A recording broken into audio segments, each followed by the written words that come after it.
Hello everyone, I'm a man in my 30s born in Gyeongju, a historic city in South Korea known for its ancient temples and cultural relics.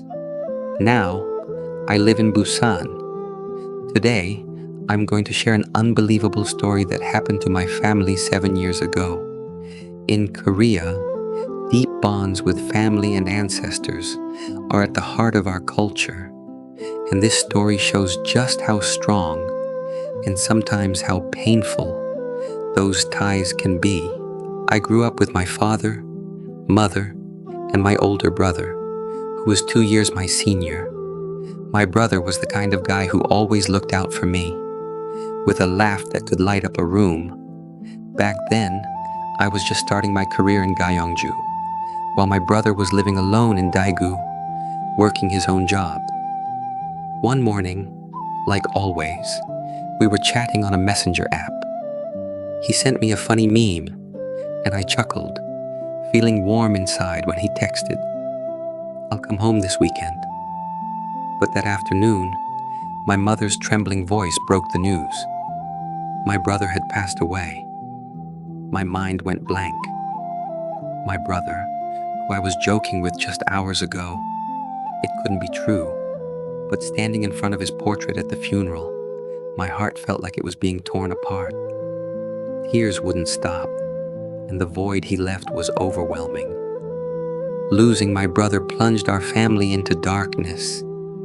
He was the one who always talked about taking care of our parents, and his absence was unbearable.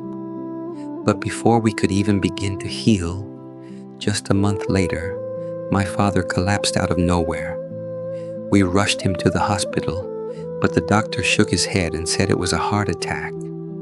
He was gone. I couldn't believe it. My brother, and now my father, gone in just a month. My mother and I were crushed, drowning in grief and depression, barely able to breathe. One day my mother, her face etched with worry, took me to see a shaman. In Korea, shamans are believed to resolve spiritual issues or ward off bad luck. With all the tragedy we'd faced, she was terrified something was wrong. But what the shaman said chilled us to the bone. "More misfortune is coming. Neither of you will be spared." Only my mother and I were left, and now we weren't safe either. Chills ran down my spine.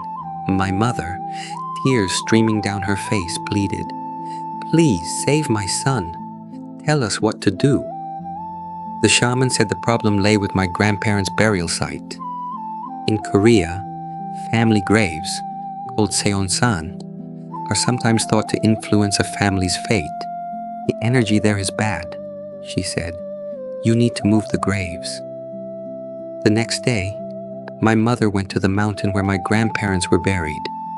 It was a remote site managed by a distant relative, where we'd laid them to rest with permission years ago. But when she arrived, she was stunned. The burial site. It was gone. Nothing but overgrown weeds remained. Thinking she'd gotten the location wrong, she searched frantically, but there was no trace of the graves. In a panic, she called my uncle. What he told her was shocking. About 6 months ago, the landowner asked us to move the graves. We exhumed them and had the remains cremated. "I'm sorry, I forgot to tell you." My mother's heart sank, the shaman's warning echoing in her mind. She poured out her fears to my uncle, telling him what the shaman had said. He tried to reassure her, saying, "The graves are moved, so things should be fine now." But that hope didn't last. A few days later, my mother was diagnosed with late-stage lung cancer. She'd only had a slight cough now and then. How could it be this serious? With the wounds from losing my brother and father still raw, now my mother was sick. It felt like a curse had descended on our family. When my mother was admitted to the hospital, I quit my job to stay by her side. Holding her frail hand in the hospital room, I was suffocated by the fear of losing her. If I lost her, my world would collapse, but her condition only worsened. and the doctor's cold words hit me hard. Prepare yourself. In the end, my mother slipped away, leaving me behind. That moment, my heart became an empty shell. I'd lost my entire family. I was alone. My mind shattered. Life felt meaningless.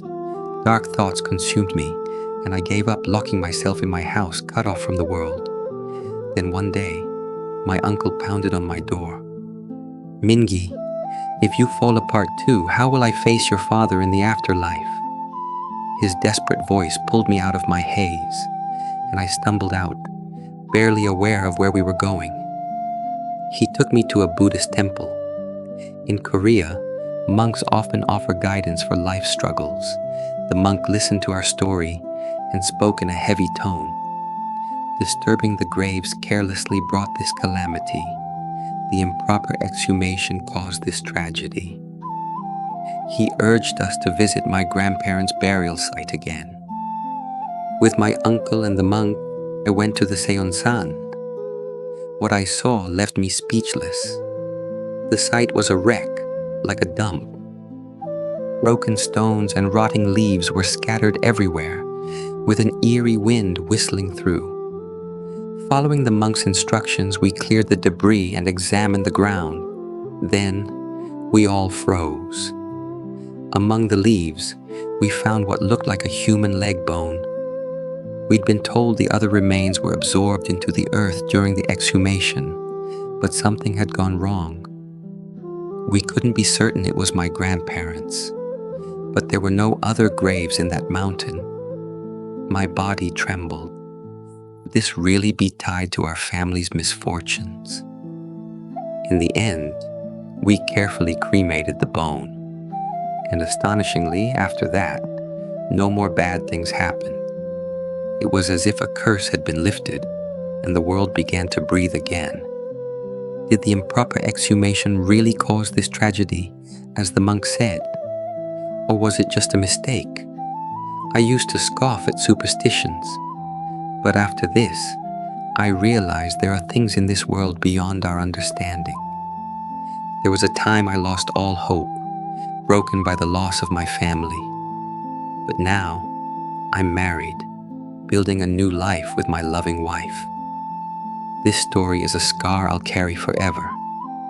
Even now, thinking of my family brings a pang to my heart.